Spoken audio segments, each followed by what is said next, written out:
क्या रामपुर और मुरादाबाद, ये दो जो स्थान 2019 में जो दो लोकसभा क्षेत्र ये सपा ने जीते थे पश्चिम में, क्या इस बार 2024 में वहां पर समाजवादी पार्टी का पिछले कई दशकों से सबसे बड़ा चेहरा रहे मोहम्मद आजम खान और सपा के अध्यक्ष अखिलेश यादव के बीच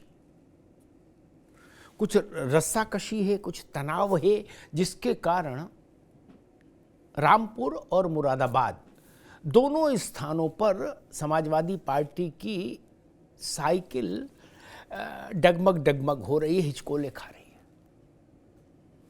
ये बात इसलिए कहनी पड़ रही है क्योंकि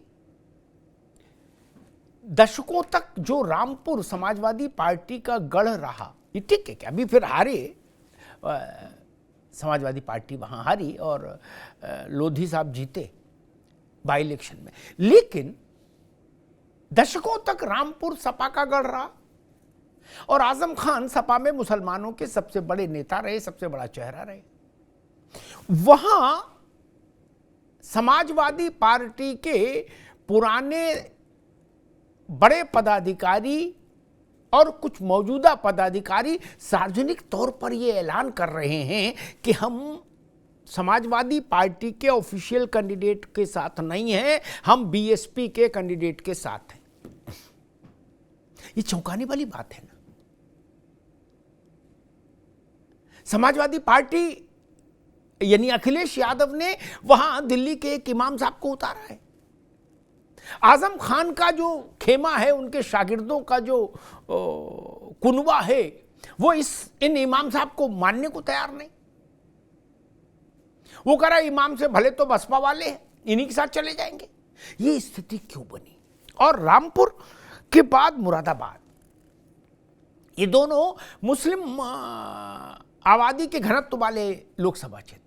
मुरादाबाद एसटी हसन वहां से जीते 19 में,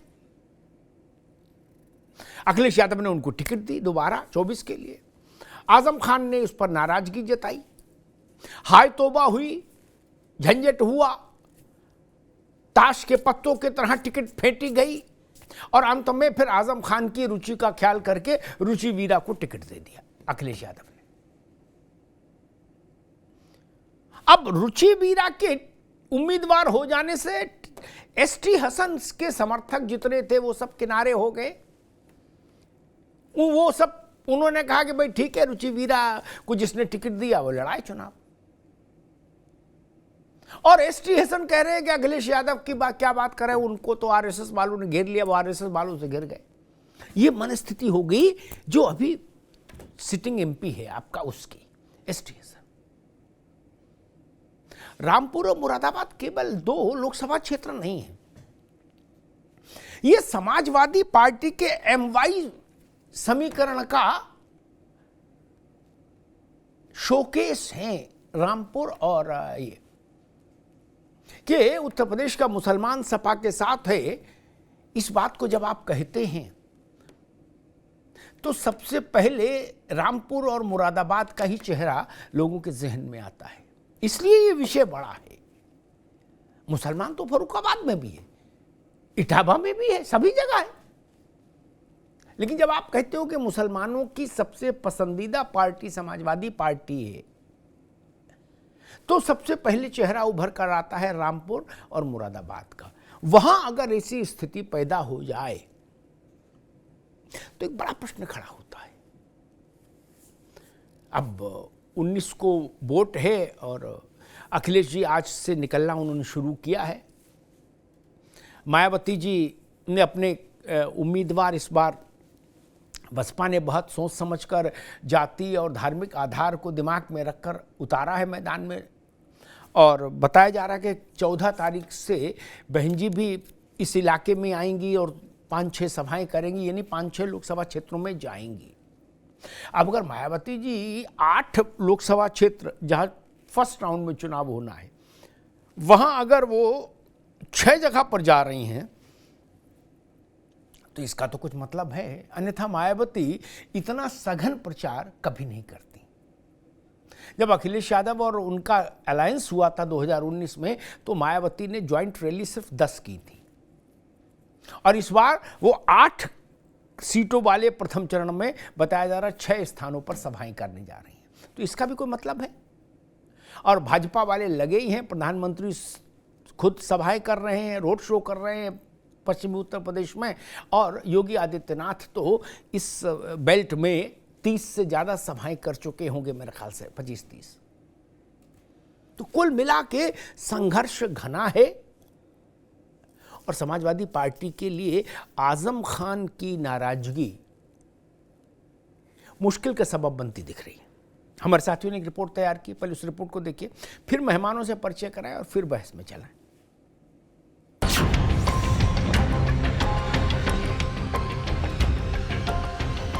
मैंने इनकी हरकतों पर इनका मौलाना साहब का विरोध किया है। पीलीभीत का नाम सुनते ही भारतीय जनता पार्टी के तमाम नेताओं का चेहरा पीला हो जा रहा है। इस बार 80 की 80 सीटें नरेंद्र मोदी की झोली में।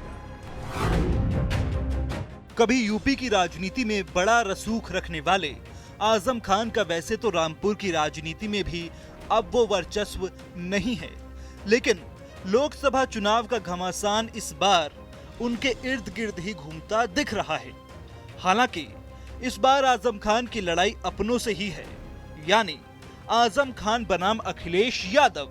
दरअसल रामपुर में आजम खान ने अखिलेश यादव के सामने जो प्रस्ताव रखा था, तनाव तो उसके बाद ही शुरू हुआ। फिर असीम रजा के बजाय दिल्ली वाले मौलाना को रामपुर के दंगल में उतारना और संग्राम का सबब हो गया। अब चुनाव से पहले आजम खान के खेमे से एसपी उम्मीदवार के खिलाफ फिर बगावत का ऐलान हुआ है। आजम के करीबी पूर्व जिला अध्यक्ष वीरेंद्र गोयल सहित रामपुर की सपा कार्यकारिणी ने अखिलेश यादव के उम्मीदवार से किनारा कर लिया है, और तो और बीएसपी उम्मीदवार के समर्थन की भी बात कही है। मैंने इनकी हरकतों पर इनका मौलाना साहब का विरोध किया है, पार्टी के खातिर नहीं किया है। इनकी हरकतें जो गलत देखी और रही, और मेरा फर्ज था। आज आजम खान साहब जेल में हैं, उनकी जनता जिसको पीटा गया उन्हीं के साथ ये जाके मिलकर करेंगे, तो हम मेरा फर्ज नहीं है? जिस शहर में मैं पैदा हुआ, जहाँ का अन्न खाया पानी पिया, उन्हीं शहर वासियों के साथ खेला कूदा है, उनके वोटों का अधिकार छीनने के लिए है। आज आजम खान नहीं है तो मेरा फर्ज नहीं बनता है? तो भले ही जो इस काम में नहीं है, भले ही वो दूसरी पार्टी का खड़ा हुआ हो, इससे मुझे मतलब नहीं। उसके साथ मैं चुनाव लड़ा रहा हूं और लड़ाऊंगा। रामपुर के अलावा मुरादाबाद में भी रह रहकर सपाई महाभारत का शोर हो रहा है। रुचि वीरा का विरोध और एसटी हसन की टूटी हसरतों में सपा 2 खेमों में खड़ी है। बीते चुनाव में सपा ने रामपुर मुरादाबाद में जीत का परचम लहराया था। अब पहले चरण में यहाँ चुनाव है और आपस में तनाव है। इसी बीच आखिरकार अखिलेश यादव भी चुनावी प्रचार में उतरे। हालांकि पहली रैली और प्रचार के लिए उन्होंने पीलीभीत को चुना। पीलीभीत का नाम सुनते ही भारतीय जनता पार्टी के तमाम नेताओं का चेहरा पीला हो जा रहा है, और ये इसीलिए हो रहा है कि यहाँ की जनता ने इस बार मन बना लिया है और समाजवादी पार्टी को ऐतिहासिक वोटों से जिता करके भेजना चाहती है। बात करें बीजेपी खेमे की, तो प्रचार, रैली और जनसभा का ज्वार है। पीएम मोदी लगातार चुनावी मोड में हैं। सीएम योगी करीब 30 से ज्यादा जनसभा कर चुके हैं। लगातार पश्चिम की नब्ज पर नजर रख रहे हैं अमित शाह। 9 दिन में दूसरी बार मुरादाबाद के दौरे पर पहुंचे और मिशन 80 के टारगेट में जीत का नया आइडिया भी दे गए शाह। तीसरी बार बनाना है, ना 73 चलेगी ना 65 चलेगी। इस बार 80 की 80 सीटें नरेंद्र मोदी की झोली में जाएंगी। हमारे गुजरात में कहते हैं, पूत के लक्षण पालने में से पहला चुनाव कहां है भाई, बताओ तो जरा। पहला चुनाव कहां है? अब ये पश्चिम वाले जैसा करेंगे ऐसा पूरा उत्तर प्रदेश करेगा, ठीक है ना? बहरहाल पहले चरण के 8 सीटों वाले मतदान को अब ज्यादा समय शेष नहीं बचा है। ऐसे में आधी अधूरी तैयारी से कैसे 8 सीटों के संग्राम को सहेगा विपक्ष? बीते चुनाव में जो रामपुर और मुरादाबाद सीट सपा ने जीती थी, उसको इस कलह में कैसे सहेज पाएगी? क्योंकि वहां बीजेपी के बजाय आपस में ही सजा है अखाड़ा। ऐसे में सवाल यही है कि रामपुर और मुरादाबाद का कलेश क्या है? आजम वर्सेस अखिलेश।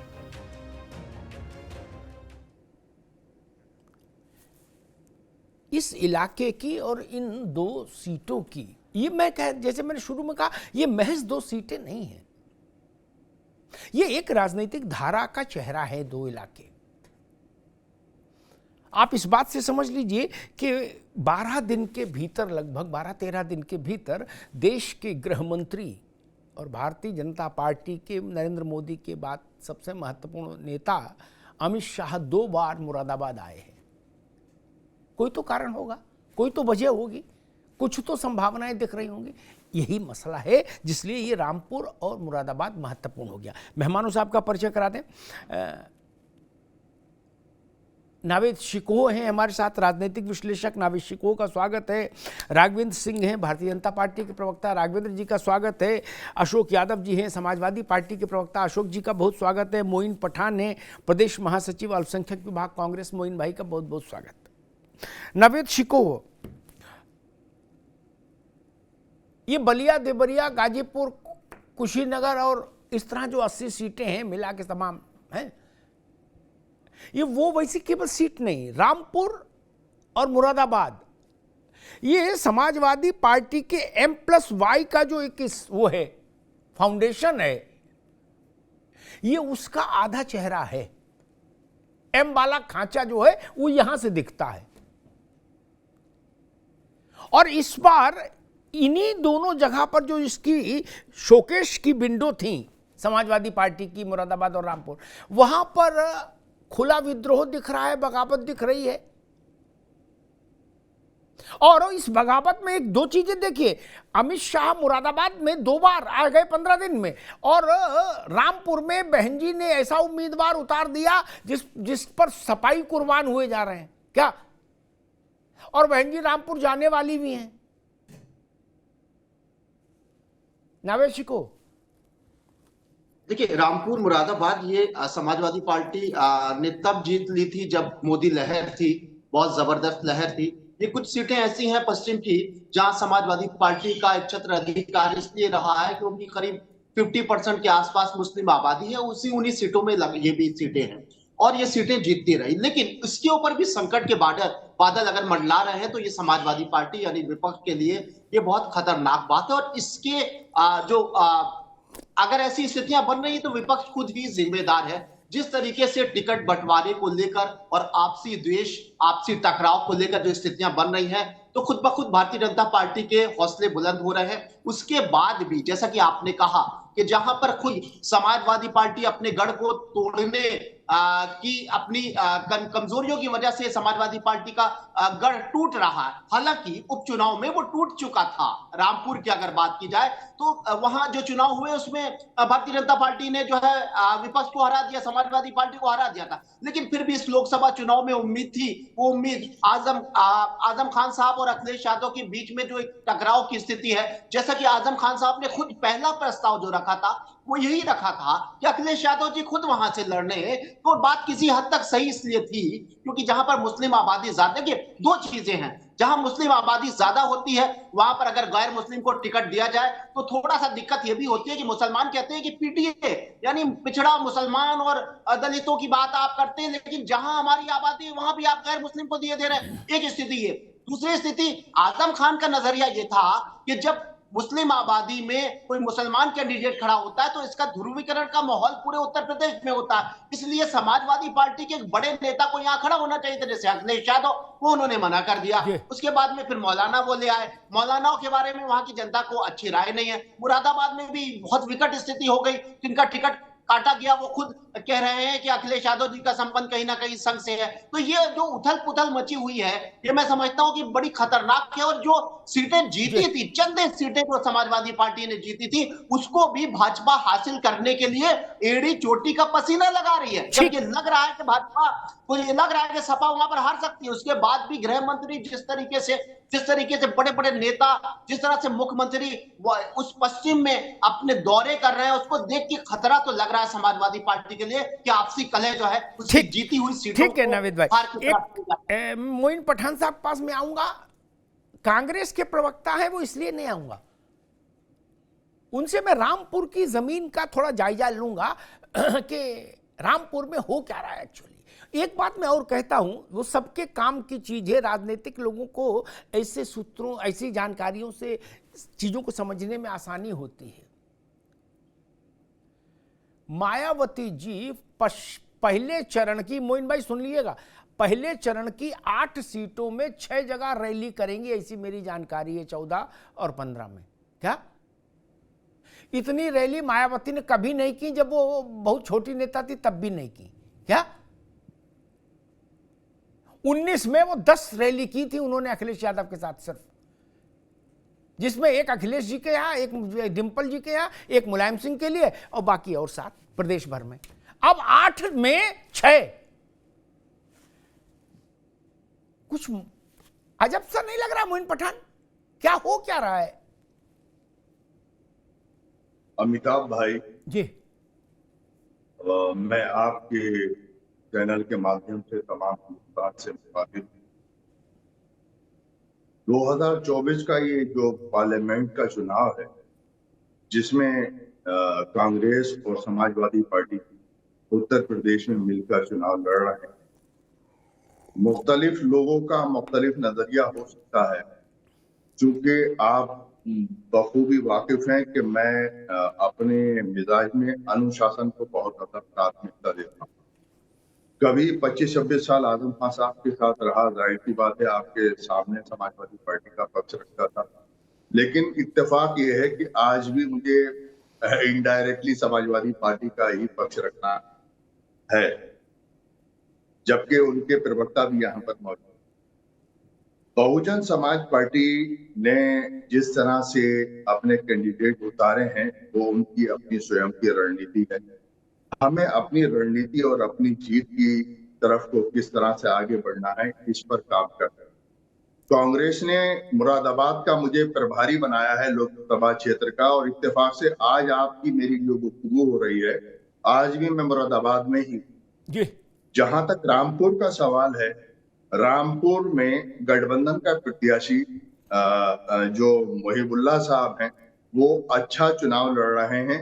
और आज जब से टीएन शेषन साहब ने चुनाव में सुधार करने की शुरुआत की थी, और शुरुआत का सुधार का जो क्रम था, बदस्तूर उसमें इजाफा और सुधार होते गए, और आज चुनाव सड़कों पर जय जयकार वाला चुनाव पूरे हिंदुस्तान में कहीं दिखता ही नहीं। उसी तरह से रामपुर में चुनाव फिलहाल नजर नहीं आता, लेकिन जो चुनाव का मतदान की तिथि होती है, उस दिन भारी संख्या में मतदान करने के लिए लोग निकलते हैं और अपने प्रत्याशी को चुनाव जिताने के पूरे प्रयास करते हैं। जहां तक सवाल ये आया, अभी डिस्कशन चल रहा था कि बहुजन समाज पार्टी के लिए समाजवादी पार्टी के पूर्व जिलाध्यक्ष वीरेंद्र गोयल साहब ने कोई अपील की है।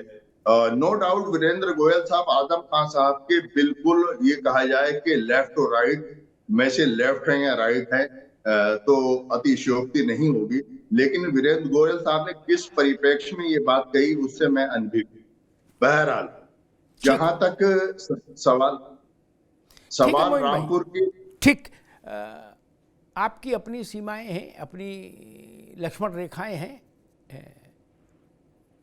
आप कांग्रेस पार्टी में हैं, अब गठबंधन है, तो आपको भी 4 जून तक तो मर्यादा में रहना ही है। बाद में फिर तब की तब देखी जाएगी किधर चलना है, किधर जाना है, क्या करना है, लेकिन 4 जून तक तो हो ही बात, ठीक ही है, कोई समस्या नहीं है। मैं अशोक यादव जी के पास आऊँ। मैं फिर इसी मूल सवाल पर मेरी दृष्टि टिकी हुई है, और मेरी अपनी ऐसी मान्यता है अशोक भाई कि अगर आजम खान और अखिलेश यादव, मैं बहुत ब्लंट बोलता हूं, आप सब जानते ही हो मुझे इतने सालों से, ठीक है ना, आप सबको मजबूरी हो सकती, दाएं बचो बाएं बचो, मैं तो अपनी लूना चलाता हूं सड़क पर आनंद से। तो मेरा मानना है कि दुनिया में क्या होगा मैं नहीं जानता, लेकिन मुरादाबाद और रामपुर में अगर ये मैसेज नहीं जाएगा कि अखिलेश यादव और आजम खान एक ही हैं, तो सीटें दोनों फंस जाएंगी, साइकिल फंस जाएगी। आजम खान के पास तो कुछ खोने को है नहीं, बरसों से जेल में है, बरसों तक जेल में रहेंगे, बात खत्म हो गई, उनका क्या बिगाड़ लोगे क्या? अब उनको तो लाल किले में झंडा फहराना नहीं, वो तो जान ही गए क्या उनका अब क्या है। अरे भाई, एक मुकदमे में छूट जाएंगे, 2 में 75 में थोड़ी छूट जाएंगे कि बकरी चोरी है कि मुर्गा चोरी है कि दारू की ठेका लूटना है, एक जमा झमेला हो, कहां बचेंगे। लेकिन अखिलेश यादव के पास तो है ना खोने के लिए। फिर ये जो 2 शोकेस थे समाजवादी पार्टी के, ये सीटें नहीं है मुरादाबाद और रामपुर, सीट तो बलिया है, गाजीपुर है, मऊ है, घोसी है।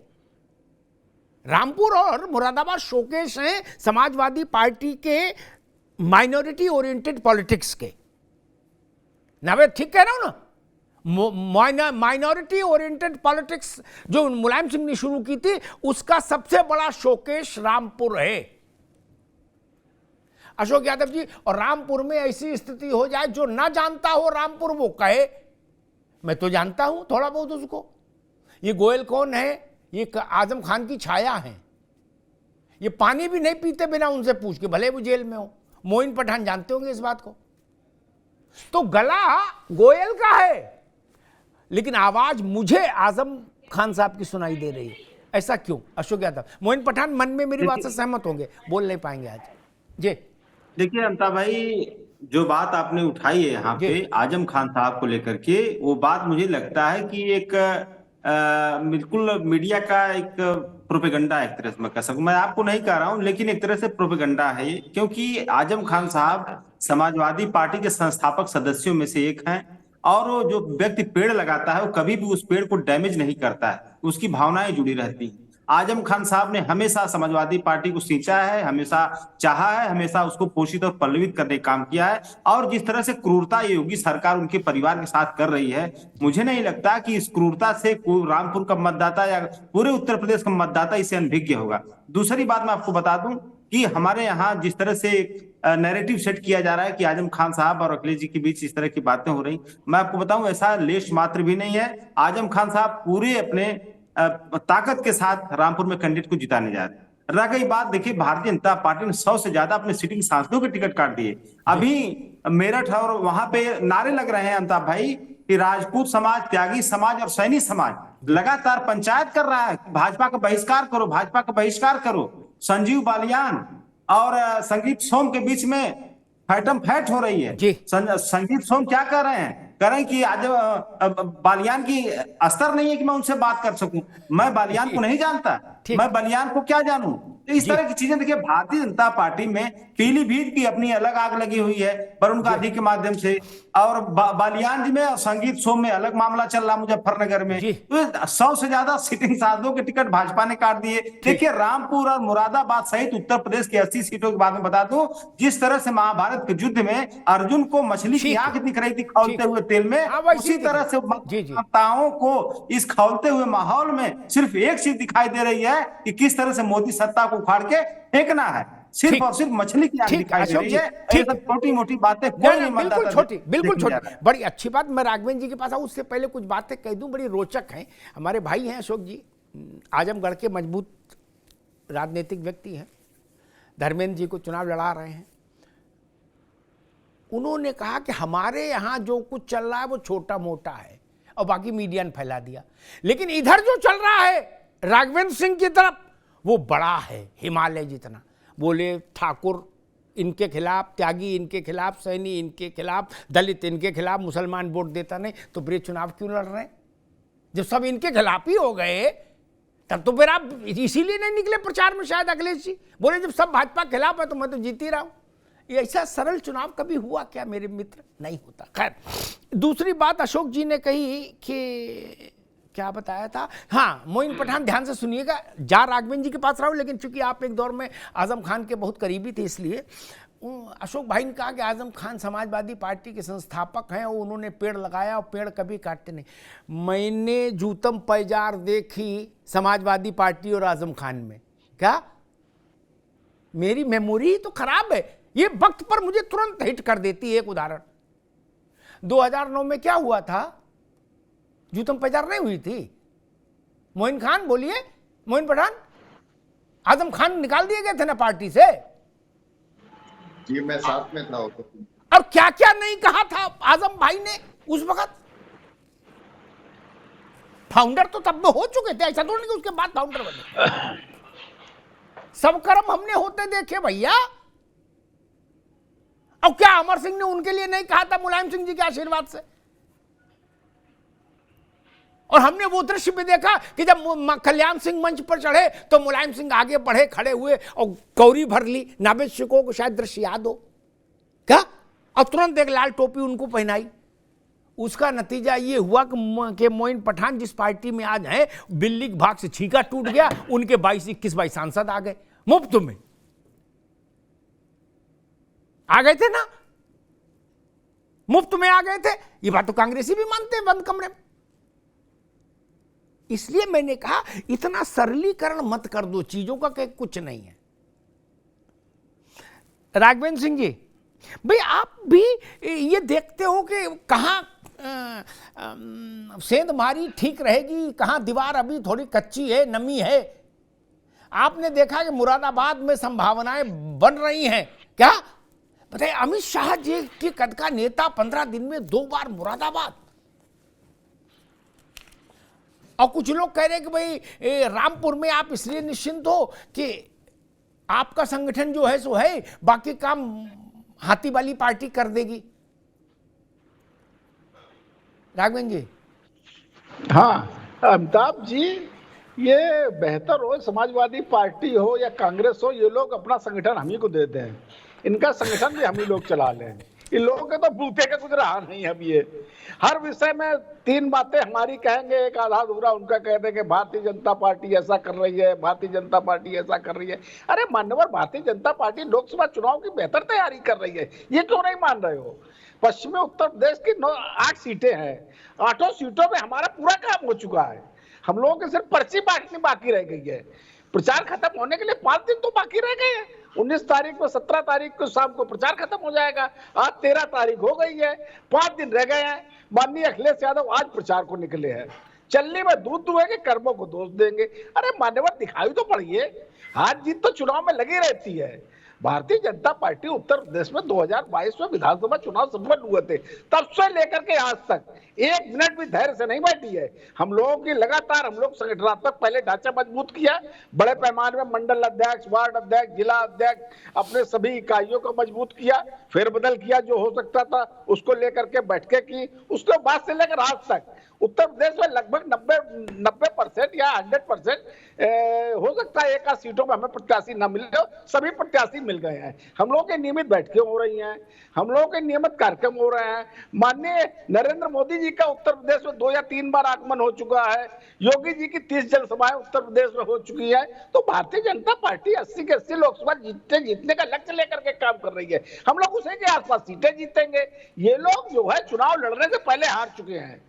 ये लोग वास्तविकता भी स्वीकार नहीं कर रहे हैं। वास्तविकता ये है कि अखिलेश यादव हो, चाहे मायावती हो, चाहे कांग्रेस पार्टी हो, ये लोग एक भी सीट ये नहीं बता सकते हैं कि ये सीट मैं जीतने जा रहा हूं।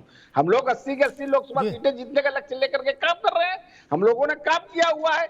आज की तारीख में भारतीय जनता पार्टी का मुस्लिम वोट भी मिल रहा है। 2022 में 7% मुस्लिम वोट हमको मिला था।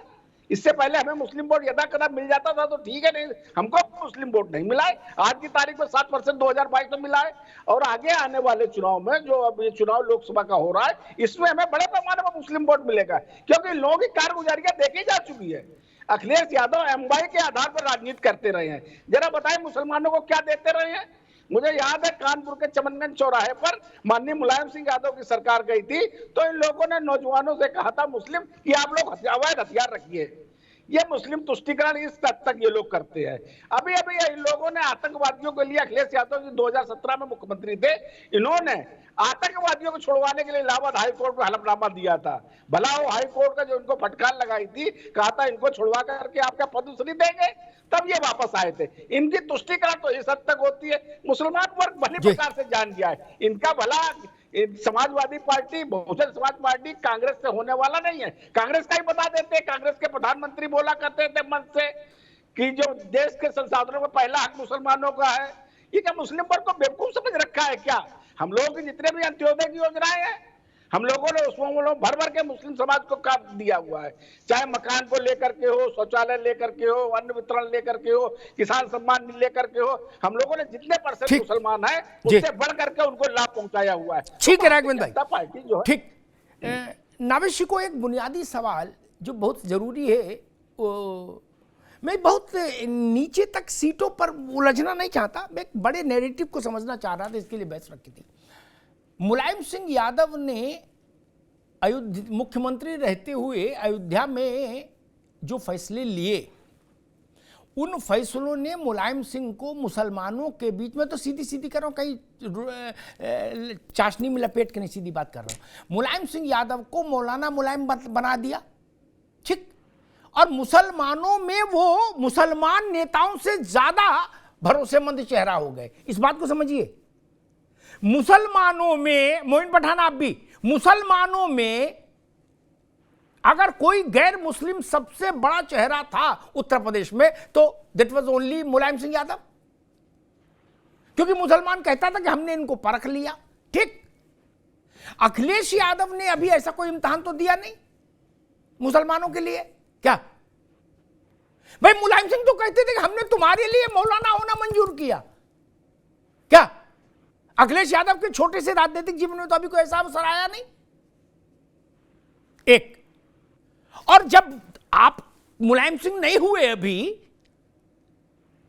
अभी किसी ने अखिलेश यादव को तो मौलाना अखिलेश कहा नहीं, तो आपको आजम खान की जरूरत है। मुलायम सिंह तो मौलाना मुलायम हो गए थे, फिर भी वो आजम खान को आजम साहब कह के हमेशा साथ रखते थे। अखिलेश यादव अभी मुलायम सिंह नहीं हो पाए और आजम खान अलग और ये अलग रास्ते पर। ये स्थिति क्या है नाविश को?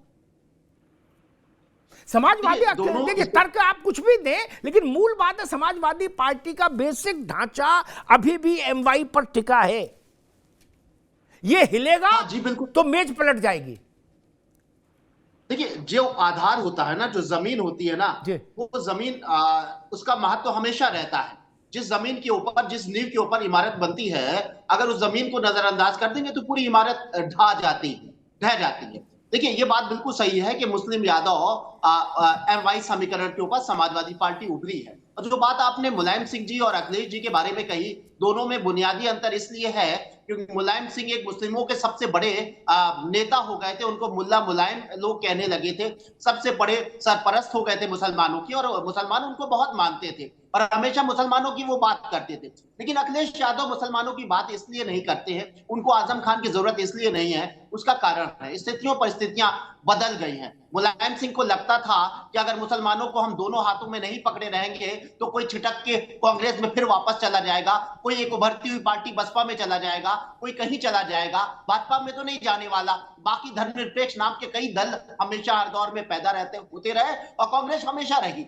ऐसे में आज की स्थिति अलग हो गई है। आज की स्थिति उत्तर प्रदेश में सिर्फ बीजेपी है और अखिलेश यादव को लगने लगा है कि मुसलमान बीजेपी में कभी नहीं जाएंगे, दूसरा विकल्प कोई है नहीं। कांग्रेस हाशिए पर है और बसपा उभर नहीं पा रही है, लगातार उसका ग्राफ नीचे जा रहा है। तो अखिलेश को लगने लगा कि हमें आजम खान और मुस्लिम परस्ती की जरूरत क्यों है? मुसलमान जाएगा तो कहां जाएगा? आखिरकार मुझसे नाराज होकर भी मुझे वोट देगा, इसलिए हम मुस्लिम परस्ती करेंगे तो भारतीय जनता पार्टी ताना देगी।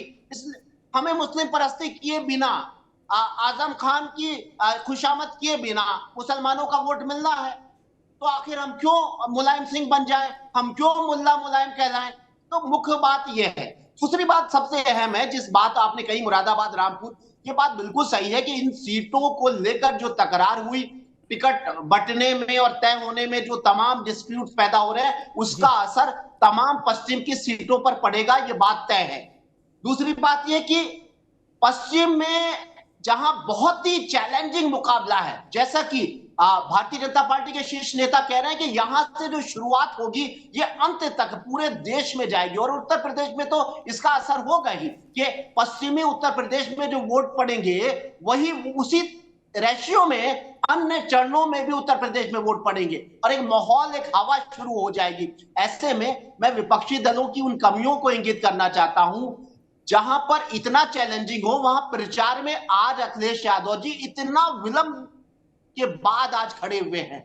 दूसरी बात, सीटों को लेकर और डिस्प्यूट्स इतने जबरदस्त, अरे हम कह रहे हैं गोयल साहब की बात हो रही है, अभी हमारे भाई ने कहा, यादव जी ने कहा कि भाई ऐसा कुछ नहीं है, मुलायम अखिलेश यादव जी और आजम खान साहब में कोई तकरार नहीं है, ठीक है मान लेते हैं थोड़ी देर के लिए, लेकिन कोई कार्यकर्ता जहां पर प्रचार भी नहीं ढंग से हो पाया है, वहां पर रामपुर में दुष्प्रचार समाजवादी पार्टी का कोई नेता या कार्यकर्ता बाकायदा बाइट देकर वीडियो बनाकर कर रहा है तो समाजवादी पार्टी उसको 2 मिनट में निष्कासित करे, लेकिन वो नहीं करेगी चोर की दाढ़ी में तिनका, क्योंकि वो आजम ठीक है नावेद भाई, आपने कहा निष्कासन कर दिया, ठीक है नावेद भाई, ठीक 2 मिनट में भगा दिया जाता है। ठीक, अगर निष्कासन, अशोक जी के पास अगर निष्कासन कर दिया गोयल का, तो अभी जो रार कमरे के अंदर है वो चौराहे पे आ जाएगी। मोइन पठान मेरी बात से सहमत होंगे, बोलेंगे नहीं क्या?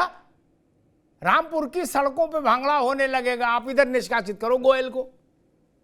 अशोक जी ये बात भी ठीक है, अगर गोयल पार्टी लाइन को तोड़ रहे हैं तो बूथ लेवल के कार्यकर्ता तो है नहीं गोयल, 10 साल रामपुर को में संगठन को हेड कर रहे थे गोयल, आजम खान के बिल्कुल पॉकेट के आदमी है, कान में बात करने वाले। अगर वो अनुशासन तोड़ रहे हैं और इसका संकेत गलत जा रहा है और ऐसा मैसेज जा रहा है कि आजम खान और अखिलेश जी में कुछ तनाव है, तो इनको निकाल बाहर क्यों नहीं कर दिया? अशोक जी देखिए अमिताभ जी देखिए, हमारे दल में डेमोक्रेसी है और लोकतांत्रिक व्यवस्था के तहत हर व्यक्ति स्वतंत्र है अपने मन की बात कह लेने के लिए। माननीय मोदी जी की तरह रेडियो पे प्रचार हो रहा है, बहुत नहीं, चुनाव का टाइम है भाई साहब, चुनाव के टाइम में दुष्प्रचार नहीं, लोकतंत्र थोड़ा बाद में करना मालिक, ये तो भैंस पानी में चली जाएगी तब तक लोकतंत्र में। अशोक जी देखिए वही मैं कह रहा था अमिताभ भाई, देखिए ये जो बात आप कह रहे हैं वहां के नेता की, इसमें कोई देखिए उन्होंने अपने मन की बात बोली, लेकिन जो परिस्थितियां हैं अमिताभ जी, उन परिस्थितियों को देखते हुए हर व्यक्ति, हर दल का नेता यही चाह रहा है कि अगर 80 नहीं हारेंगे तो इस प्रदेश की दुर्गति होना तय। हम लोगों की आपस में छोटी मोटी जो भी बातें हैं अमिताभ जी, वो बातें हम लोग सुलझा लिए हैं, उसमें कोई दिक्कत नहीं है, लेकिन वो भी ये जान रहे हैं, अब पूरी रामपुर की जनता जान रही, मुरादाबाद की जनता जान रही है कि अगर ये दोबारा सत्ता में आ गए तो इस देश के युवाओं को अग्निवीर के माध्यम से कमर फिर तोड़ेंगे, इस देश के युवाओं को पेपर लीक के माध्यम से कमर फिर तोड़ेंगे और लगातार नहीं भारतीय जनता पार्टी 80 सीटें भैया अशोक जी मसला वो नहीं, मसला आजम खान का है, पेपर लीक तो बाद में है। राघवेंद्र जी चल देते हो, अरे भाई अपनी बात किया करिए। आज से लेकर अखिलेश यादव ने कौन सा परफॉर्मेंस सही दिया है बताइए? 2012 में जब मुख्यमंत्री बने थे 17 कम से कम पेपर लीक नहीं हुआ राघवेंद्र जी, कम से कम 7 सालों में 9 बार पेपर लीक नहीं हुआ। अग्निवीर के माध्यम से हमारे युवाओं की कमर नहीं तोड़ी गई, वसूली गैंग नहीं चलाया गया। आप लोगों को वसूली गैंग चला रहे हैं। इस देश में वसूली गैंग चलाने का कोई पुरस्कार अगर मिलेगा तो मोदी सरकार को मिलेगा।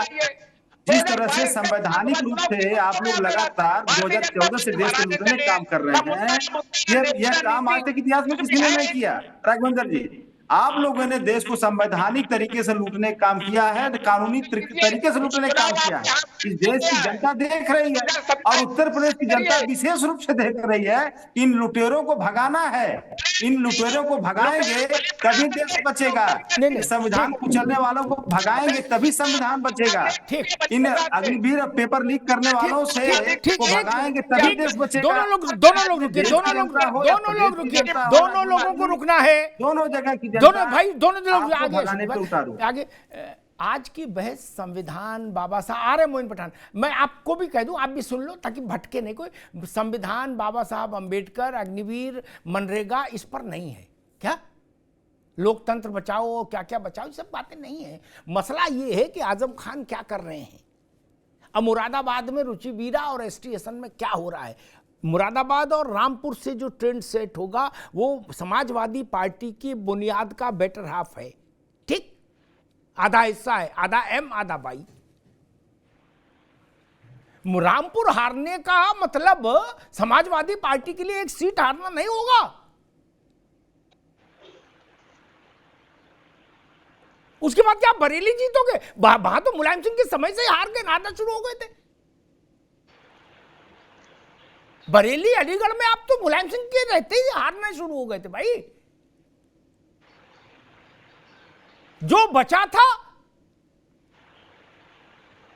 वो यहीं बचा था, मुरादाबाद और रामपुर। इसलिए मैं विषय लेके आया, वरना मैं 2 सीटों पर थोड़ी नहीं चर्चा करने आता यार।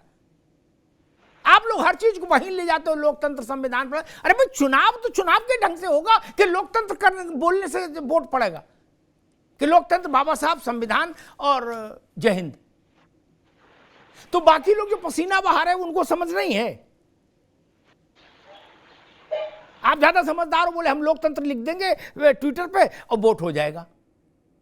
अरे जनता तो जान ही नहीं लोकतंत्र है, तभी तो चुनाव हो रहा है। अब इसमें और क्या बताएगा कोई? लोकतंत्र है इसीलिए चुनाव हो रहा है। लोकतंत्र नहीं होता तो चुनाव क्यों होता? खैर, मोइन पठान, अगर आप अपनी लक्ष्मण रेखा से थोड़ा बहुत भी हिलडुल पाए तो ठीक, बाकी तो अजय राय काफी खुद ही बोल रहे हैं संविधान की स्थिति क्या है, लोकतंत्र की। अगर आप कुछ हिलडुल पाए तो मैं समझना चाह रहा हूं कि रामपुर में समस्या ये, और मुरादाबाद में आजम खान ने, फिर मैं बहुत साफ गोई से कह रहा हूं, अखिलेश यादव को प्रेशराइज करके रुचि वीरा को खड़ा करा दिया क्या,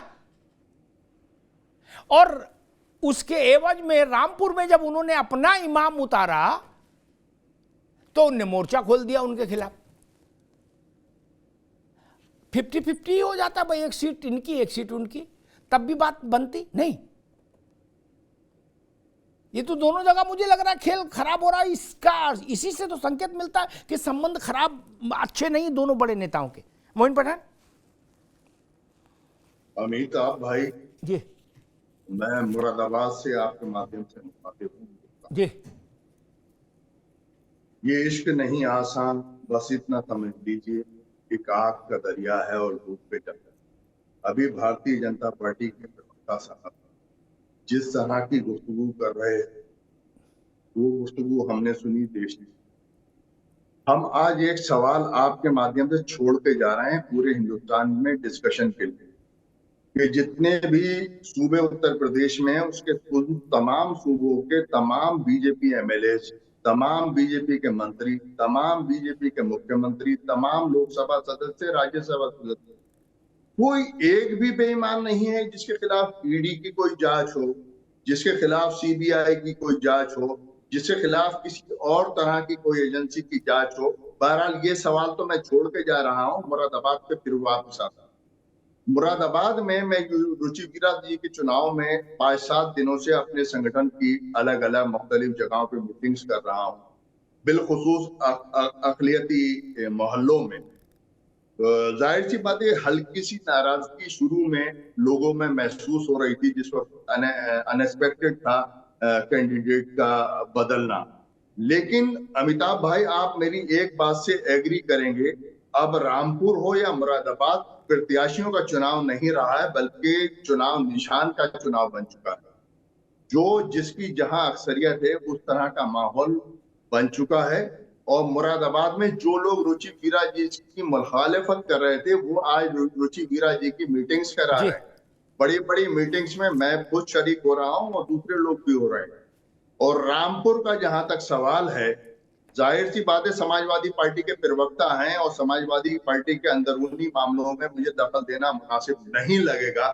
लेकिन मैं इतना जरूर कहूंगा कि रामपुर की आम आवाम 19 तारीख को जब वोट देने के लिए निकलेगी तो साइकिल के निशान पर ही बटन दबाएगी गठबंधन के प्रत्याशी के हक। मैं आपको एक बात और भी बताना चाहूंगा, वो ये है कि समाजवादी पार्टी का आजम खान साहब का अखिलेश जी का क्या मामला है, नाराजगी का क्या नहीं है। और मुझे तो ये लगता है कि नाराजगी का कोई मामला नजर आ ही नहीं रहा है, वरना राष्ट्रीय अध्यक्ष जी किसी न किसी को, अपने जिम्मेदार को रामपुर में भेजते और ये कहते इन मामला को सॉल्व करा जाए। बहरहाल हमारी पार्टी कांग्रेस का ठीक है, एक मोइन पठान, ठीक है, रामपुर ठीक है, ठीक है, नहीं अब आपके, ठीक है, अमिताभ भाई, एक बात कहकर मैं आपसे होऊंगा जी, अमिताभ भाई, इसमें कोई शक नहीं कि आजम खान साहब बहुत बड़े कद के सियासी लीडर हैं और उनकी इस भूमिका को कोई इनकार नहीं कर सकता।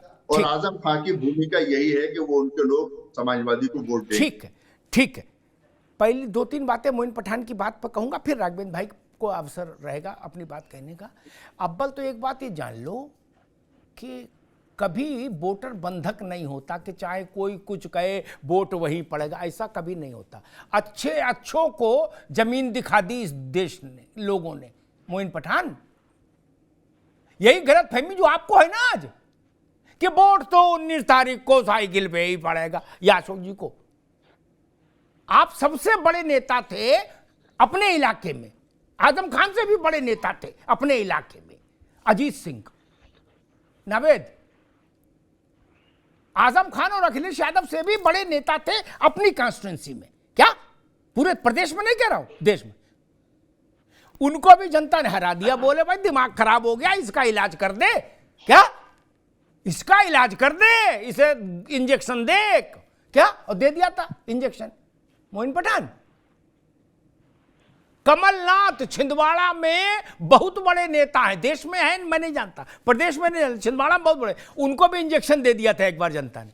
बोले भाई इसका भी दिमाग खराब हो गया, हरारत सी लग रही इसे, एक इंजेक्शन दे दे, दिया था ना। फिर इस बात का क्या मतलब है? आज अच्छा, फिर हम तो कह रहे नपना एक रखो। मोइन भाई ने कहा कि इस बार चुनाव निशान का है, आदमी का नहीं। तो यही बात फिर भाजपा पर भी लागू है कि भाजपा कोई दूसरा चुनाव लड़ रहे, आप दूसरा लड़ रहे, ये जापान में लड़ रहे क्या? बोले इनका चुनाव, बोले ना ये बालियान का चुनाव है, संगीत सोम बनाम बालियान, वहां निशान का चुनाव नहीं है। आप तो निशान के चुनाव पे लड़ रहे हो और ये कबड्डी खेल रहे हैं, ये लूडो खेल रहे हैं। मोइन पठान बताओ ना भाई, ये लूडो खेल रहे हैं। ये तो आपसे, आप तो आज बोले हो जब चुनाव में 7 दिन बचे वोट पड़ने में, ये तो 5 साल से एक ही बात कह रहे कि सारे स्थान पर 543 जगह पर मोदी उम्मीदवार, कमल का फूल उम्मीदवार। ये तो पहले से कह रहे हैं। फिर आप बालियान क्यों ला रहे हो? फिर आप संगीत सोम क्यों ला रहे हो? ये तो सवाल होगा ना। वहां आजम खान की चर्चा ना हो, इधर एसटी हसन की चर्चा ना हो, लेकिन बालियान और संगीत सोम की चर्चा फुल हो। ये थोड़ी जाती है ना। सैनी समाज नाराज है, जाट समाज नाराज है, गुजर समाज नाराज है, ठाकुर नाराज है, बनिया और सब नाराज है, तो फिर ये हारी जाएंगे 80 की 80 सीट। और अगर नहीं हारे तो मान लिया जाएगा कि मामला ठीक नहीं था आपका। खैर राघवेंद्र जी वो कह रहे कि भाई व्यक्ति का मसला नहीं है, आजम खान और एसटी हसन का कोई लेना देना नहीं, वोट निशान पे पड़ेगा और इंडिया गठबंधन जीतेगा। नहीं अमिताभ जी, लेकिन वो ये नियम आपके लिए मानने को तैयार नहीं है। वो कह रहे भाजपा पे ये नियम लागू नहीं होगा, ये हम पे होगा। भाजपा में संगीत सोम पर वोट पड़ेगा, बालियान पर, और किस किस पे बता रहे थे मैं भूल गया नाम, बोले वैसे पड़ेगा वोट। अमिताभ जी ये सब जो है निर्णय ये जनता के लिए रहने दीजिए। ये लोग क्या कहते हैं ये तो मेरी समझ में भी नहीं आता है, इनके नेता क्या कहते हैं वो भी मेरी समझ में भी नहीं आता है। हमें लग रहा है उत्तर प्रदेश और देश की जनता के भी समझ में नहीं आता होगा। अभी डहीम जी ने एक बात कही थी कि भारतीय जनता पार्टी के पास तमाम नेता हैं उत्तर प्रदेश और देश में, विधायक भी हैं, सांसद भी है, मंत्री भी है, उसमें कोई बेईमान क्यों नहीं है? ईडी उनके घर क्यों नहीं भेजती है? तो मैं एक बात कहना चाहता हूं, मान्यवर आप लोग विपक्ष में बैठ के क्या कर रहे हैं? हम लोगों ने तो सुब्रमण्यम स्वामी ने राहुल गांधी और सोनिया गांधी के खिलाफ मुकदमा आपकी सरकार में दर्ज कराया था। आप याद करिए, जिसमें आप जमानत पर है। अरे आप लोग कुछ काम करिए ना, हमारी नजर में तो हमारा कोई नेता नहीं बेईमान हो बैठा है, और जो जितने मुकदमे चल रहे हैं, अरे मेरी बात होने दीजिए, पूरी बात नहीं, अभी रुकिए मोइन पठान, अभी राघवेंद्र जी की बात आएगी केवल, अभी राघवेंद्र जी की बात फिर आप। भाई मैं कह रहा हूँ जो जमानत पर है वो आपकी सरकार में मुकदमा दर्ज हुआ था, ये बात आप भूल गए क्या? भाई आप लोग कराइए भाई, न्याय व्यवस्था अलग होती है, सरकार चलाना अलग होता है। चैनल में बैठ कर भारतीय जनता पार्टी अजीत पवार पे, अब वास्तविकता ये है, ये परिवारवादी राजनीतिक दल है, चाहे कांग्रेस हो चाहे अखिलेश यादव हो, ये लोग को राजनीति का गहरा तक नहीं पता है। ये लोग क्या कहते हैं, क्या हो जाता है, ये भगवान जाने क्या है। माननीय मुलायम सिंह यादव ने उत्तर प्रदेश में काम किया था, निश्चित रूप से हम लोग सम्मान करते हैं। माननीय मोदी जी ने भी सम्मान दिया। उसको बाद से लेकर 2017 के बाद से लेकर अखिलेश यादव ने कौन सा ऐसा काम कर दिया जो सम्मानजनक हो? दो बार नगर, अरे अखिलेश यादव ने कौन सा ऐसा काम कर दिया? 2014 का लोकसभा चुनाव हारे, उसके बाद 17 का विधानसभा हारे, उसका 19 का लोकसभा हारे, उसका 22 का विधानसभा हारे, रामपुर आ रहे, नगर निकाय आ रहे, दो बार ग्राम पंचायत आ रहे। तो आज की तारीख में अखिलेश यादव ने कौन सा ऐसा काम कर दिया है? अरे मनोहर, तिनका जोड़ करके घर बनता है, तिनका जोड़ करके मुख्यमंत्री को जेल में भेज दिया, दिल्ली के मुख्यमंत्री को जेल में भेज दिया। ये दोनों आपसे आगे सरेंडर करते थे, तो आप इसको भी बिल्कुल पटेल के पास साफ करते थे। ओम प्रकाश राजभर के साथ क्या किया था? पूरे उत्तर प्रदेश की जनता ने राजभर को तो आप कहते थे इनसे कभी मेल होगा ही नहीं, आपने ओम प्रकाश राजभर जी को फिर से ले लिया। ओम प्रकाश राजभर जी के लिए तो बीजेपी के अमित शाह साहब ने कहा था कि हमेशा के ओम प्रकाश राजभर के दरवाजे बंद। ओम प्रकाश राजभर के दरवाजे फिर कैसे खुल गए? कैसे खुल गए ओम प्रकाश राजभर के ये दरवाजे? ओम प्रकाश राजभर को तो आप भ्रष्टाचारी कह रहे थे, आप कह रहे थे हमेशा के लिए दरवाजे बंद, ओम प्रकाश राजभर के लिए दरवाजे बंद। कैसे खुल गए? बिल्कुल पटेल कैसे साफ हो गए? अरे ठीक है, दोनों लोगों को रोकूंगा, दोनों मित्रों को, राघवेंद्र भाई को भी, मोइन पठान साहब को भी। एक ठीक है, आगे बात, आगे वही रिटोरिक है, रुक जाइए। एक आखिरी सवाल, छोटी सी टिप्पणी नावेद शिको से लूंगा। नावेद शिको, 14 तारीख से शायद मायावती जी निकलेंगी फर्स्ट फेज के इलेक्शन के लिए यूपी में, और सूचना मिल रही है कि 8 में से 6 जगह वो रैली करेंगी। अगर 8 में से 6 जगह रैली करती हैं मायावती जी, सूचना सही है, तो ये एक बड़ी घटना हो जाएगी। मायावती ने कभी इतनी सिलसिलेवार रैलियां नहीं, इतनी सघन रैलियां नहीं की, कभी नहीं की। और अभी उनका वोट शेयर भी बहुत कम हो गया है। फिर अचानक से इतनी मेहनत, ये 38 डिग्री टेम्परेचर में, कि 8 लोकसभा में 6 में मायावती खुद जाए, बाकी में आकाश रहे। क्यों? इसके पीछे कोई डिजाइन है क्या? साफ डिजाइन है। देखिए, पश्चिम में जहां पर समाजवादी पार्टी मुस्लिम कैंडिडेट नहीं खड़ा कर पाती किसी भी दबाव में या किसी भी कारण, तो वहां के मुसलमानों में एक मरमरिंग है। वहां पर यह चर्चा हो रही है कि आखिर हमारी हिस्सेदारी कहां मिलेगी? जहां हमारी आबादी आधी से ज्यादा है, वहां भी अगर हमारे मजहब का प्रत्याशी नहीं होगा तो कहां होगा? तब जब पूरे संसद और विधानसभाओं में मुसलमानों के चेहरे गायब होते चले जा रहे हैं, वहां जहां हमारी आबादी है वहां भी टिकट नहीं दिया जा रहा है, वहां भी हसन को हटाया जा रहा है। इस तरह की मरमरिंग जो है मैं समझ, और ये बात किसी हद तक इसलिए जायज है क्योंकि जो चर्चाएं हो रही है उसमें ये कहा जा रहा है कि चलिए ठीक है, हम समाजवादी, जहां मुस्लिम आबादी 50% के आसपास है, वहां पर हम नॉन मुस्लिम प्रत्याशी को इसलिए वोट दे देंगे कि वो समाजवादी पार्टी का है। चलिए ठीक है, लेकिन आने वाले समय में जिस तरीके से पिछले कई सालों से भगदड़ मची हुई है, हर पार्टी का सांसद, विधायक, नेता भारतीय जनता पार्टी के आंगन में चला जाता है, हमारे वोट लेकर भाग जाएगा, ये चर्चाएं हो रही हैं। तो हम वोट क्यों दें? समाजवादी पार्टी की हो, साइकिल हो, हम देंगे ही नहीं वोट। ये चर्चा खतरनाक है और इस चर्चा का बहन जी फायदा उठा रही है। बहन जी को लगता है कि जहां पर हमारा मुस्लिम कैंडिडेट होगा और समाजवादी का नहीं होगा, वहां पर भरभरा के हमारे पास में वोट गिरेंगे। ये, और मायावती जो निष्क्रिय हो गई थी, वो जिस रफ्तार से सभाएं करने जा रही हैं, जब उनका भतीजा आनंद भी सभाएं कर रहा है, उसके बाद भी जिस तरीके से वो पश्चिम में को रौंदने जा रही है बिल्कुल अपनी सभाओं से, तो मुझे लगता है कि बहुत कहीं ना कहीं ये खतरनाक है समाजवादी पार्टी के लिए। 4 महीने पहले, 4 महीना 5 महीने पहले बीएसपी के कुछ लोगों से अब बात हो रही थी, अनौपचारिक बातचीत। तो उन लोगों की बातचीत से मैंने ये अर्थ निकाला कि बीएसपी बहुत सक्रिय चुनाव नहीं लड़ेगी। ठीक है, जो आ गया ले जाओ टिकट, लड़ो भाई, अपना देखो। अचानक से मैं देख रहा हूं 60 दिनों के भीतर परिदृश्य बदल गया।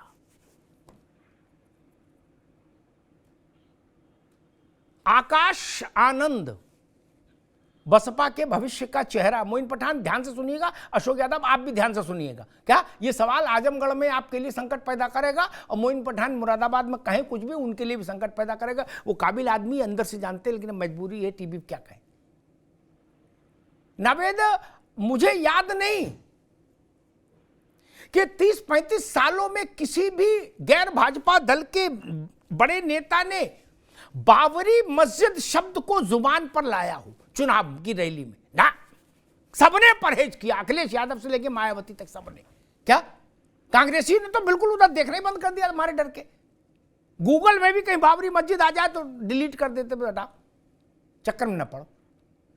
कल मैंने परसों ईद के दिन, कल या परसों कब थी ईद, 11 तारीख को ईद के दिन आकाश आनंद, बसपा का सबसे बड़ा चेहरा मायावती के बाद, उन्होंने कहा, आकाश ने, कि बाबरी मस्जिद जब बनेगी तो बसपा आपके साथ खड़ी होगी कंधे से कंधा मिला के बाबरी मस्जिद बनवाने में। लो कर लो बात। ये बात तो मोइन पठान को बोलनी थी, नहीं शाहिद मंजूर को बोलनी थी,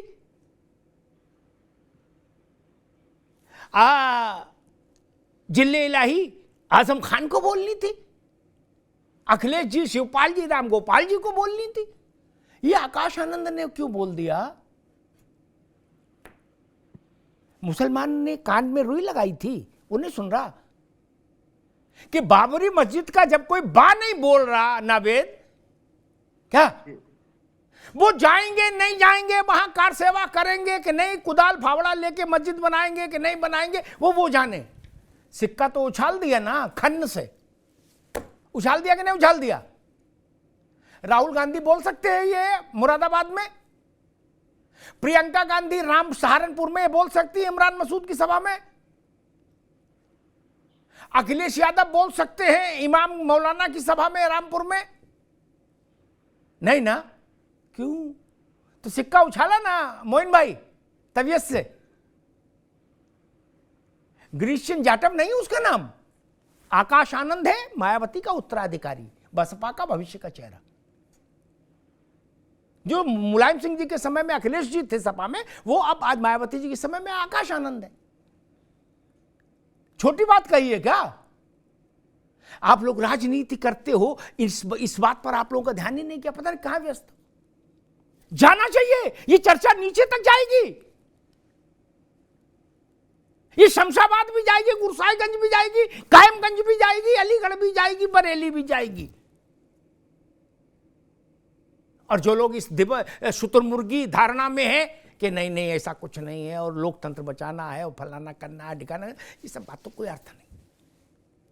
ये कॉफी हाउस टाइप की बहसें हैं, इनमें क्या रखा है? इनमें तो जूस ही नहीं इन गन्नों में। क्या ये गन्ने का रस निकल गया भैया मोहन भाई?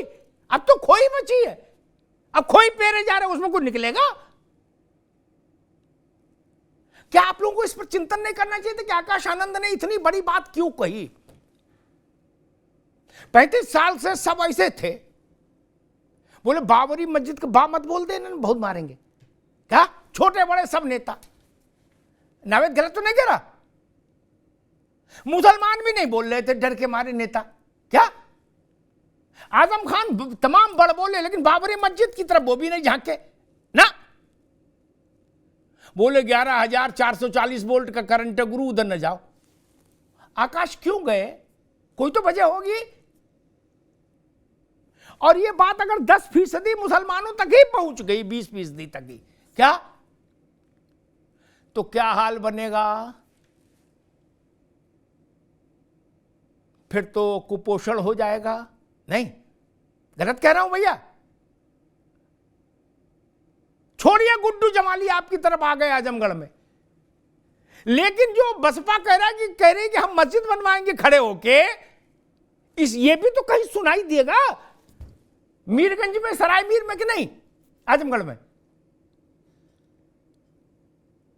तब क्या ये धर्मेंद्र यादव बोल सकते हैं इसके काउंटर में कि नहीं हम बसपा से ज्यादा बड़ी कार सेवा करेंगे? मोइन पठान बोल सकते हैं? नहीं। फिर बहुत कुछ बदल रहा है मित्र, बहुत कुछ बदल रहा है। मायावती जी मेरे ख्याल से पहला चुनाव लड़ी थी बिजनौर से, बड़ा ऐतिहासिक चुनाव था। बाबू जगजीवन राम की बिटिया मीरा कुमार जी और रामविलास पासवान और मायावती एक साथ लड़ रहे थे एक दूसरे से। सोचिए, भारत की दलित राजनीति के तीन बड़े चेहरे। पहली बार मायावती हार गई, दूसरी बार जीती। लंबा अनुभव है, 4 बार तो सीएम रही। और ये मैं मान नहीं सकता कि आकाश ने ये बयान मायावती जी से बिना अप्रूव कराए दे दिया हो। नावेद, ये छोटा बयान तो है नहीं बाबरी मस्जिद का। और कल बाबरी मस्जिद के जिक्र का भी कोई मसला नहीं था। ईद पर बाबरी मस्जिद का आज तक किसी ने जिक्र नहीं किया। ईद छोड़ो, बकरीद पे भी नहीं किया, मुहर्रम पे भी नहीं किया। बाबरी मस्जिद तो आउट ऑफ सिलेबस कर दी थी सब विपक्षी दलों ने। उसको सिलेबस में क्यों ले आई बसपा?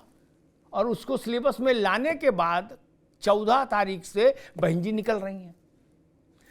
19 में गठबंधन में कुल 10 जगह गई थी बहन जी, और अब 8 में 6 जगह जाएंगी। ऐसा लग रहा है कि इस बार 70 सीटें जीतने के लक्ष्य से बसपा चल रही क्या? नहीं ना।